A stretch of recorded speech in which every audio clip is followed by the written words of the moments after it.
ആലപ്പുഴയിൽ ഒരിടവേളയ്ക്ക് ശേഷം വീണ്ടും പക്ഷിപ്പനി സ്ഥിരീകരിച്ച സാഹചര്യത്തിൽ ആക്ഷൻ പ്ലാനുമായി ജില്ലാ ഭരണകൂടം പ്രഭവ കേന്ദ്രത്തിന് 1 കിലോമീറ്റർ ചുറ്റളവിലുള്ള വളർത്തുപക്ഷികളെ കൊന്ന് നശിപ്പിക്കുന്നതിനുള്ള കള്ളിംഗ് നടപടികൾ ആരംഭിക്കാൻ ജില്ലാ കളക്ടറുടെ നേതൃത്വത്തിൽ ചേർന്ന യോഗം തീരുമാനിച്ചു. ദ്രുതകർമ്മസേനയും അനുബന്ധ ഒരുക്കങ്ങളും എത്രയും വേഗം മൃഗസംരക്ഷണ വകുപ്പ് പൂർത്തിയാക്കും. പക്ഷിപ്പനി സ്ഥിരീകരിച്ച സാഹചര്യത്തിൽ ജനങ്ങൾ അനാവശ്യമായി ഭീതിപ്പെടേണ്ട കാര്യമില്ലെന്നും നിലവിൽ മനുഷ്യരിലേക്ക് പകരാനുള്ള സാധ്യതയില്ലെന്നും ജില്ലാ കളക്ടർ അലക്സ് വർഗീസ് പറഞ്ഞു. പക്ഷിപ്പനി സ്ഥിരീകരിച്ചതോടെ കർഷകരും കടുത്ത പ്രതിസന്ധിയിലാണ്.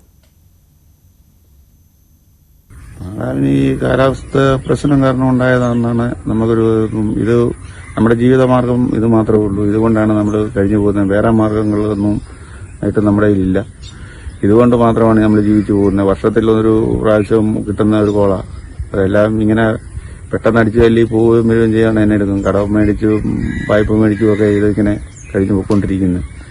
അത് കൊടുക്കാൻ പോലും മാർഗമില്ല. മനുഷ്യൻ എന്നാ സ്ഥിതിയിലെത്തുമെന്നുള്ള സ്ഥിതി വ്യാകുലപ്പെട്ടാണ് നമ്മൾ നിൽക്കുന്നത്. ചൂട് വന്നതിന്റെ ശേഷമാണെന്ന് എനിക്ക് തോന്നുന്നു. ചൂടിന്റെ ഇതുകൊണ്ടാണെന്നാണ് നമുക്ക് തോന്നുന്നത്. അല്ല, ഒരു കുഴപ്പമില്ല, കിടന്ന ആറാം കുഞ്ഞായിരുന്നു. പെട്ടെന്ന് ഇങ്ങനെ സംഭവിക്കാൻ കാര്യം എന്നാന്നാണ് നമുക്കും ആലോചിച്ചിരിക്കുന്നത്. എത്ര താറാവുണ്ടായിരുന്നു? 7500 താറാം കുഞ്ഞായിരുന്നു. എത്ര ഉണ്ടെന്ന് അറിയത്തില്ല. എന്നാ പ്രായമുള്ള? ഇത് 66 ദിവസം പ്രായമായി. 66 ദിവസം പ്രായമായ താറാം കുഞ്ഞാണ്. നമുക്കൊരു 10-30 കഴിഞ്ഞിരുന്നെങ്കിൽ സംഗതിയൊക്കെ ഇതാലോചിച്ചു.